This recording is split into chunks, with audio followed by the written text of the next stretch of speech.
दोस्तों जी हाँ, आप सभी का फिर से स्वागत है यार हमारे से यहाँ पे कौन नया वीडियो में। दोस्तों यार, आप लोग यहाँ पे पता भी होगा, यहाँ पे हर स्टार को यहाँ पे कोई ना कोई यहाँ पे एक मैनेज जरूर करता है।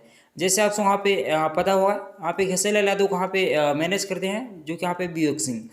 अगर वहाँ पे कोई भी मैनेज कर रहा है, अगर कोई यहाँ पे उसके खिलाफ यहाँ पे एग्रीमेंट हो रहा है, तो सबसे पहले यहाँ पे जाएगा मैनेजर के पास, जो कि यहाँ पे विवेक सिंह के पास।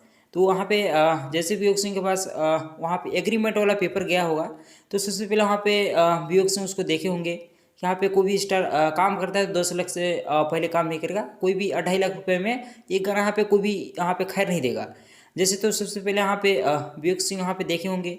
तो पढ़ने के बाद कोई भी अपने फिर स्टार को वहाँ पे दिखाया होगा कि हाँ ऐसा ऐसा बात है, इसमें एग्रीमेंट की कुछ बातें हैं जो कि आप वहाँ पे पसंद आता है तो एग्रीमेंट होगा या फिर नहीं होगा।